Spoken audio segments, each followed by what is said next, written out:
Whew, I am live, and let me tell you, it was a situation getting here. What? I don't know what was going on. Sometimes I just feel like I'm getting old, and as you get old, technology is like, yeah, you don't need to know this anymore, or things are changing, or whatever. I don't know. I always have trouble getting on here when I don't set the link ahead of time, so that's something that I have to think about. Excuse me for a second. Oh, I gotta move a little because the sun is moving. Oh, there we go. In any case, here we go. I gotta move entirely. That's lovely. Oh, you have Walter. No, other way, Becca. There he is. I'll move a little bit more this way. Wrong way. This way.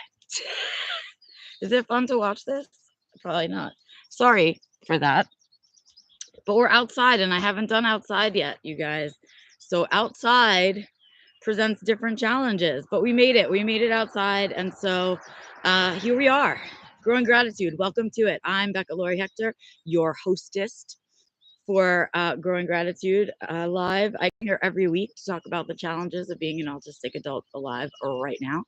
And we talk about why those things are challenging, how we get ourselves through them, and really talk about um, ways that we can motivate ourselves through some of the hard times. And that's what we're doing here. So, outside, I'm going to move yet again because see this? See the, oh, it's on this side. See, the sun is over here and it's just going to keep moving. So, I have to move. Hold on one second. I'm moving this way, I think. I don't know. More, less. You guys, I am the worst at this. Oh, that's good. Okay, but then you can see my wheelbarrow. Don't look at my wheelbarrow. All right, there we go. I'm in the shade, sort of. Don't move too much to the left, too much to the right. I'm in the shade. Okay, so this week we made it. We made it outside. And I have parked myself kind of here at our table where if the sound is working well, which I hope that it is, you guys should be able to see or hear a lot of the birds. So right behind me, actually, is it behind my head kind of, maybe the other way? Yeah, there it is. You can see my bird feeder. You see it? And so I'm hoping that behind me, you'll see we have an entire flock, you guys, a whole flock of American goldfinches. They're bright yellow. And so you might see them in the trees behind me and flying around back and forth because they are well into having, let's see, this way. What if I just a little bit this way and maybe you guys can watch the bird feeder. Oh, look, you can see it right over my shoulder because today isn't about me. Today is not about looking at me. Don't worry about me today. Today is about enjoying some time outside because, and Fiona, because we've waited a really long time for an outdoor growing gratitude, like a really long time. And I am so excited that we finally made our way out here. So the dogs are out there with me, and the bird feeders have been a hopping in the past couple of days. Yesterday it was rainy. And today is beautiful and sunny. So I can see right now I have two more bird feeders right over in this direction. Yes, Fiona, how can I help you? Um, and those are also full. So I can see I've got a bunch of different species of birds. So hopefully you guys will catch that. All right, time for these to go away because I can't focus on myself with them on. We'll put on our everyday sunglasses so I can sit out here with you guys and chitty chat.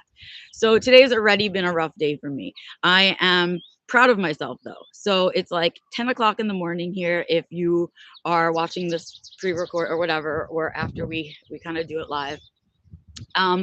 But I've already, I've been up since early this morning, and I have to say, today is a rough day for me.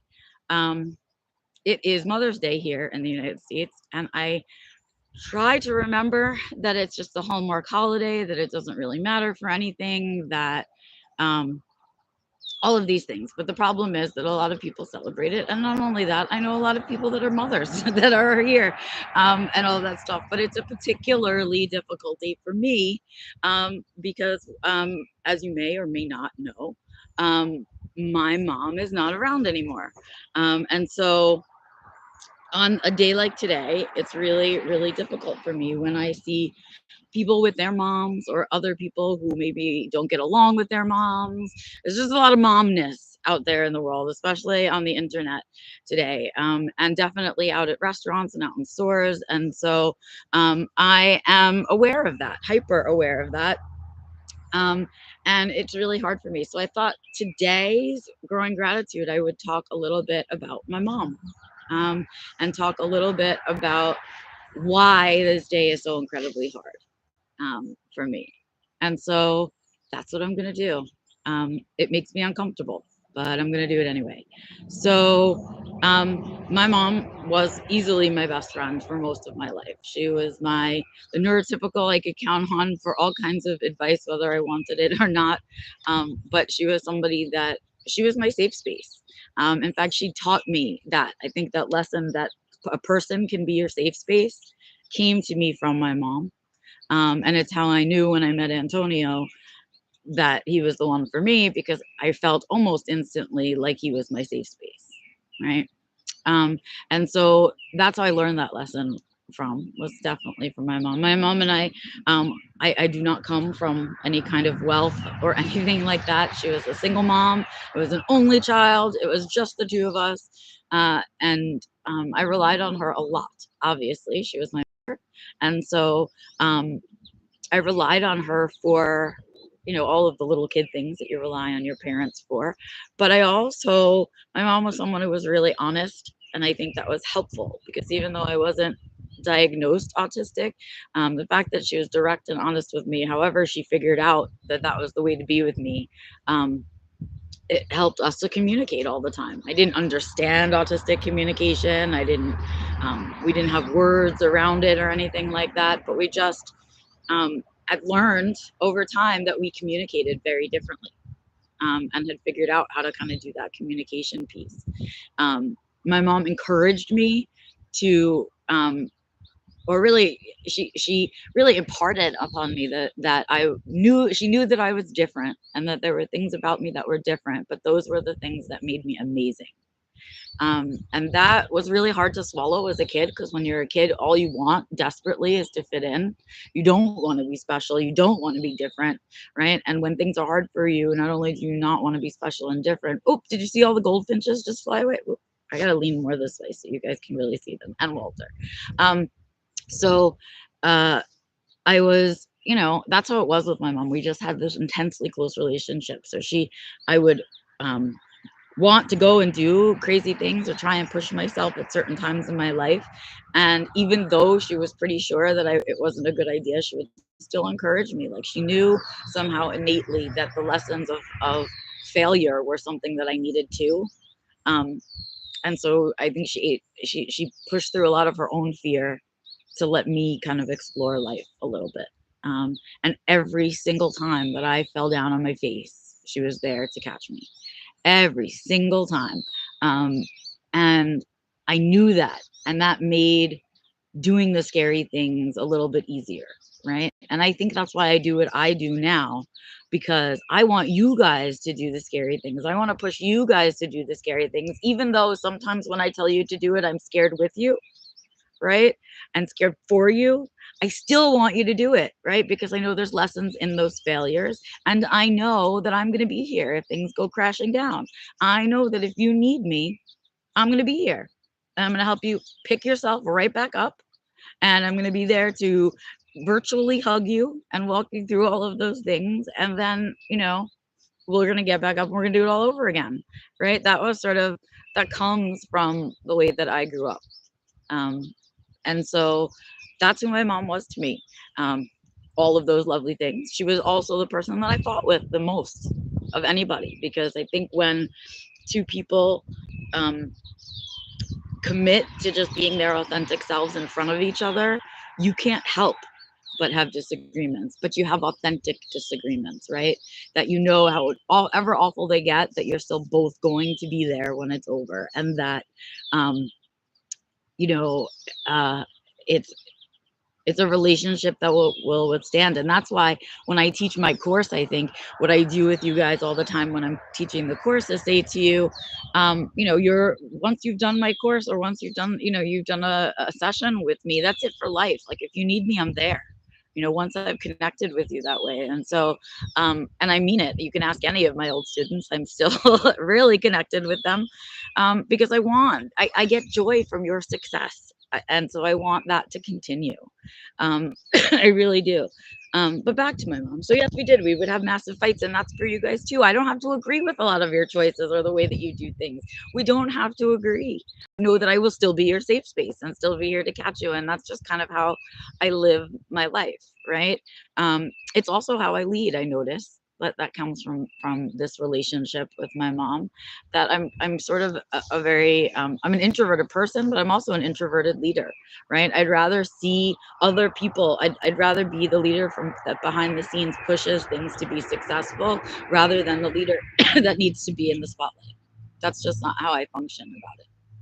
Um, and I know that I'm a successful leader when I see that people that I lead or work with succeed. That's where it comes from, right?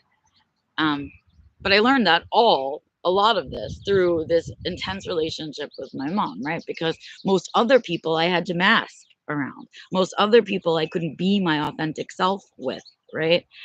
And so I learned it really only solely for my mom, my relationship with my mom, because there really weren't any other people who truly knew me for a very long, long time, for 36 years, right?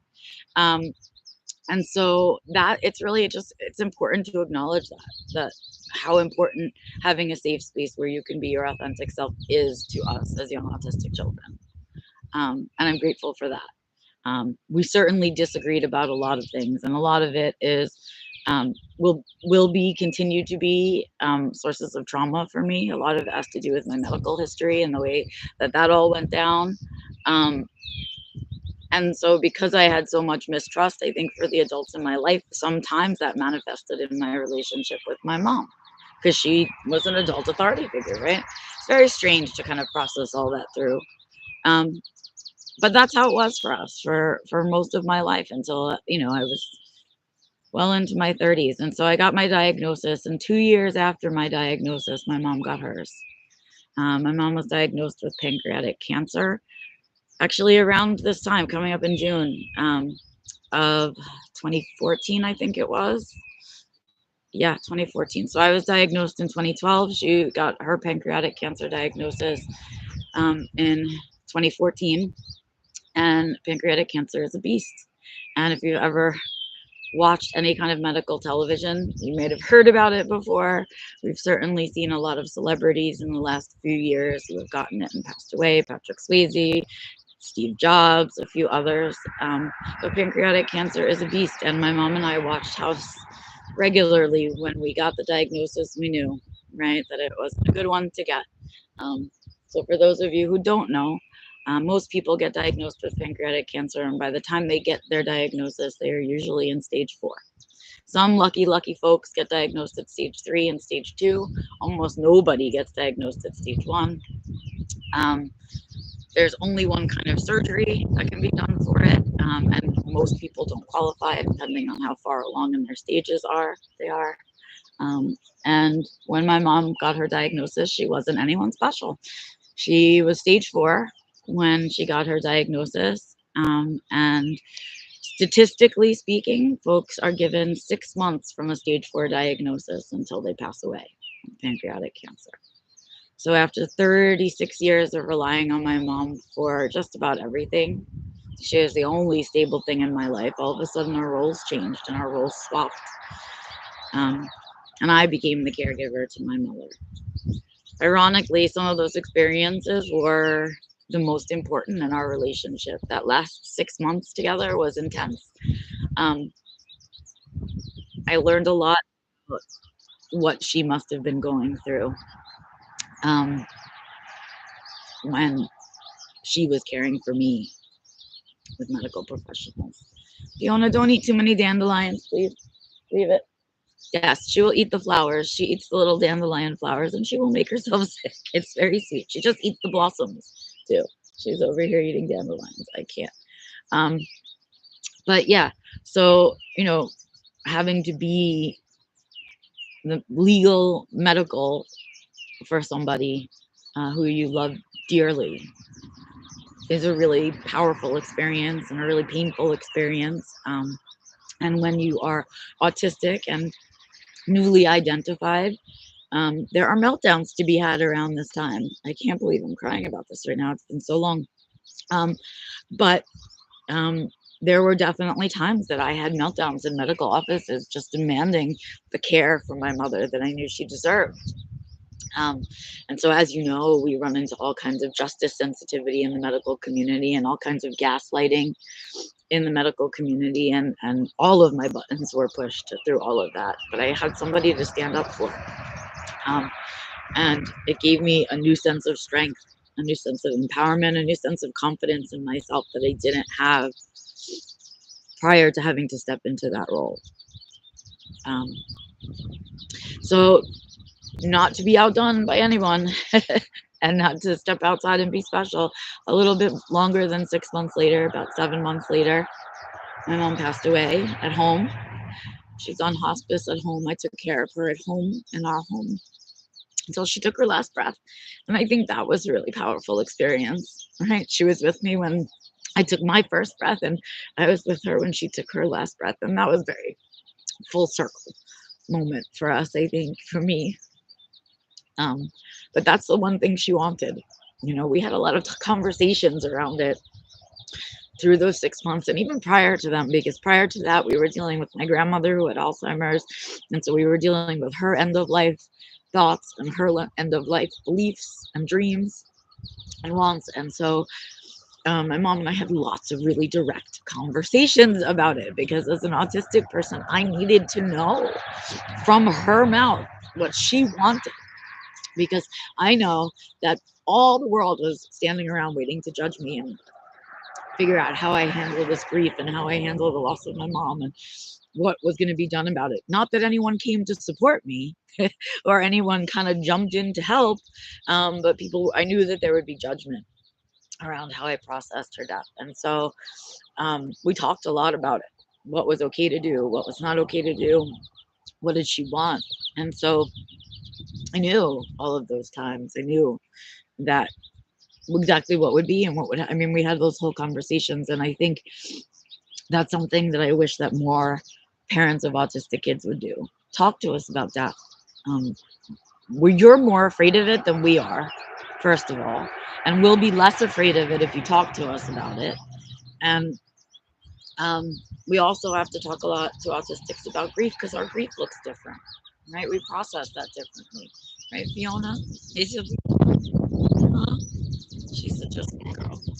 Anyway, so yeah, I knew that would be different, and so it was easy because we had talked about it, or easier, I guess, because we had talked about it. See, the sun's moving, and I gotta move again. Move over. I gotta go here. Sheesh. Fast moving sun, you guys. So yeah, that's kind of how it went down, and I, you know, I will spare you the details of all of those things. So I do share that with people who are curious about how, you know, what happens when someone dies, who comes to get the body, what happens to all the medication, all of that stuff. If that's something that you need information on or want information on, I'm happy to share it with you, but I won't bother everyone with it because I don't want to trigger anyone unknowingly. But yeah, so I had to deal with all of that. And then eventually, you know, my mom and I decided that a celebration of life was much more who she was as a person. My mom was someone who was very much an extrovert a lot of the time. She was someone who enjoyed um, her social time, very opposite of myself. And so I decided to have a little party for her, and that's what we did. We had a celebration of life. I invited people that, you know, a small group of people, about 60 people maybe, um, to kind of come and spend the afternoon with us. And I had food catered, and we had music, and it was all of that. And so we did that. And my mom wanted to be cremated, as do I. So we did that for her. And I think that this part of the story is a part that I have to share because it amuses me in a way that I think only an autistic person can be amused by these kind of things. So I got her cremated, and then you have to go and pick up your person, right? The ashes. You have to go pick up the ashes from the funeral home, wherever you know, you have it done and all that stuff. And so I went to go get them, and you know something? They don't ask you for ID or anything. You just walk in and you tell them who you're looking for and they just give you the box. And this to me was disturbing. How do you know that a stranger is not coming to pick up the box, right? Or any of that? Like, how do you know that they're not getting picked up by the wrong person? And then, I don't know, you can't replace someone's ashes. It just felt strange. The whole thing was strange. Just the process of it was strange. And it's just a cardboard box, right? And sometimes a plastic container, and then their ashes are just in a plastic bag. It's also very unceremonious is what it is. And then, of course, I ran into probably the most difficult and most hilarious part of this whole awful story, which is that my mom then wanted her ashes divided between myself and my uncle, who is her brother and someone she was very close to most of her life. And she was also very close to his wife and their kids. And so she wanted them to also have some ashes to spread in some of her favorite places near them. Problem is, near them is California. So here I am in New York, and I've got the ashes, and I have to get half of these ashes to my uncle in California. I don't really have the money to fly. Don't really want to go to California just to drop off some ashes and turn around and come back. Um, so I did what I thought would really be the best solution.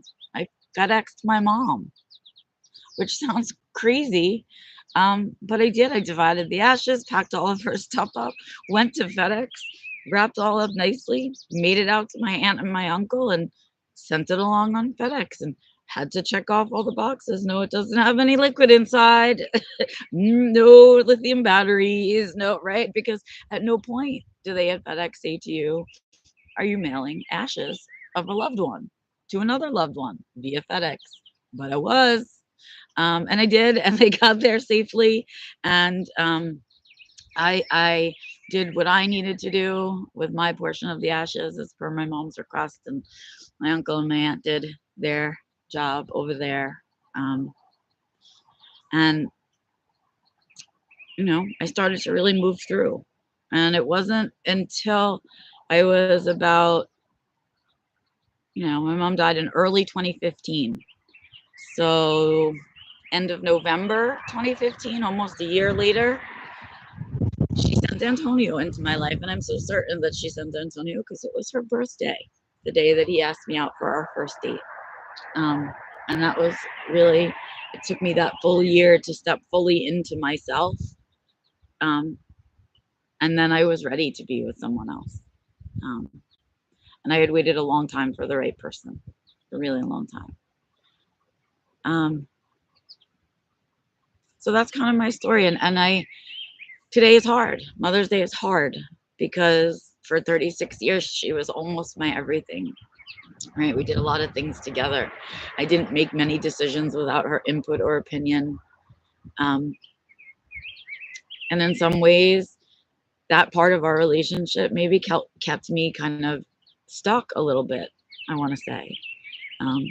Because once I didn't have to worry about how my decisions impacted her, I was a little more free to make bigger decisions. And so there's lots of things she's missed out on that I think about a lot, right? She missed watching me meet my soulmate. She's never met Antonio. She never saw my house in Colorado or watched me move cross country. She never met Walter or Gus or Penny or Fiona. She's not met most of my cats. She's not seen my house in Maine. She doesn't know I built my own advocacy business and that I built myself a career. She doesn't know that I'm standing financially independently. She's been missed out on some of the best times in my life. She doesn't know I wrote a book. She's never even read my book, right? And it was for her.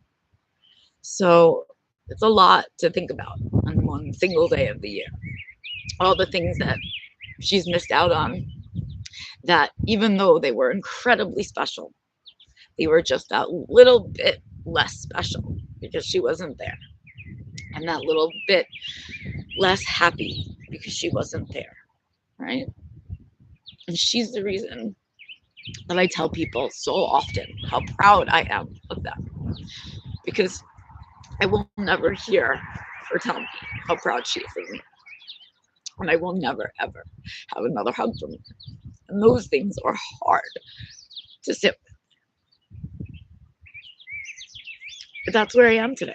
So I forced myself to do growing gratitude anyway. And I forced myself to come sit outside in my yard that she would have loved anyway and share with you. Yep, there are the birds. And share with you the bird feeder and the birds and my dogs because I can't share them with her. So maybe she's watching. Maybe she's listening. And if you are, mommy, I love you. And I miss you so much. I'm sorry you didn't get to see all these amazing things. But thank you for everything that you've taught me. Everything. Well, thanks for sitting with me today, guys. I feel a little less lonely about it. It feels good to share it. And I thank you for that. I thank you for giving me the space and the time to sort of process that a little. And with that, I say it is time to say goodbye.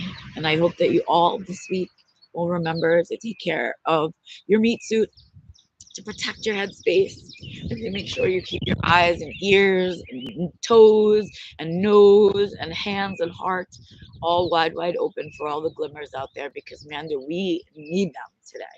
So if it's the goldfinches, let the goldfinches, the American goldfinches, be your glimmer for today. Walter, Fiona, and if you've got a mom, go give her a hug, man. All right. Have a good one, you guys. I'll see you next Sunday at 10 a.m. Eastern Time for the next Growing Gratitude. Bye.